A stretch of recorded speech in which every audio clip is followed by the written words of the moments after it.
Merħba, jiena Nathaniel Kutajjar, kuratur tal-Arkeoloġija Medjevali mal-Mużew Nazzjonali tal-Arkeoloġija l-Belt.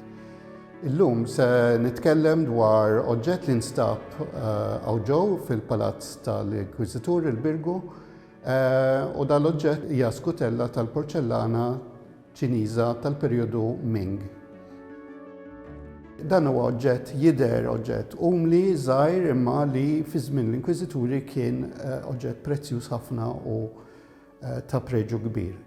Qed nitkellmu fuq tazza tal-porċellana tal-perjodu Ming, tard fil-perjodu Ming, u mill-kuntest tal-iskoperta tagħha naħsbu illi jiddata ruħu għas-seklu 16 jew għall-bidu tas-seklu 17.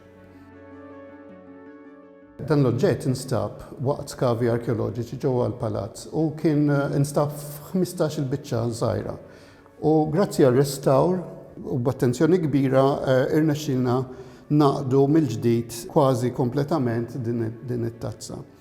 Li qed naraw hawnhekk hija tazza tat-te Ċiniża tipika tal-perjodu, għandha bażi magħmula forma ta' ċirku u l-ġnub ix-xoffa li toħroġ il-barra ħarira. Din hija forma tipikament Ċiniża.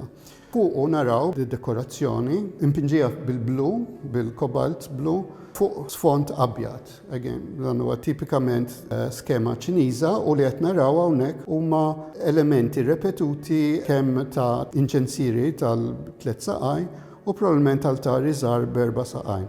Dawn huma oġġetti tal-kult Ċiniż illi fil-kultura Ċiniża kienu ta' awspiċċju, ġifieri jġibu l-fortuna u għalhekk kienu jpinġuhom biex iġibu l-lak. Dawna kienu jiġu prodotti ċ-Ċina, iċ-Ċina kellha l-monopolju tal-porċellana f'dan il-perjodu, ma kien isir fl-ebda post ħlief fiċ-Ċina, u l-Ewropa ta' żmien ir-Renaxximent u ta' żmien il-Barokk kienu għaċċana għal dan il-prodott, kellhom ammirazzjoni kbira għal dawn l-oġġetti Ċiniżi u kienu jikkollezzjonawhom u kienu jġibuhom grazzi għal vapuri tal-merkanzija kemm Olandiżi u kemm Portugiżi. Dan l-oġġett għandu valur partikolarment importanti għax huwa l-ewwel wieħed li nstab ġewwa kuntest arkeoloġiku Malti, ġifieri dan nafu biċ-ċert illi kien jintuża ġewwa l-palazz fi żmien l-Inkwiżituri.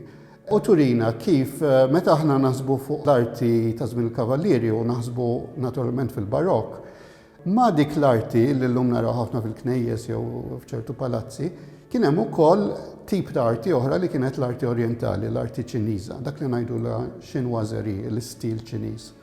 Malta, ħaġa li ftit għandna apprezzament għal dal-punt, kien hemm ukoll l-imħabba għal xinważerie, mhux żgur hawnhekk ġol palazz tal-Inkwiżituri ma anke postijiet ta' importanza oħra fil-Gżejjer Maltin.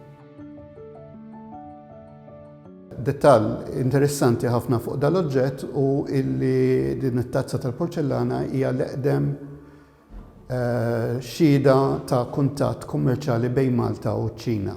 Hija l-iktar oġġett antik li nstab Malta li turi importazzjoni mill-Imperu Ċiniż. Din hija evidenza, testimonjanza ta' kif Malta diġà fil-perjodu rinaxximentali tardif lejn l-aħħar tas-seklu 16, kif dawn il-gżejjer kienu diġà qed jiġu amalgamati mad-dinja globalista tal-kummerċ Ewropew. Ġifieri hekk kif l-Ewropa bdiet tiftaħ lejn id-dinja kollha, fl-istess mument l-influwenzi ta' miċ-Ċina u minn pajjiżi il-bogħod ħafna kienu qed jaslu Malta, dan inkluż oġġetti Ċiniżi, oġġetti minn Turkija, eċċetera.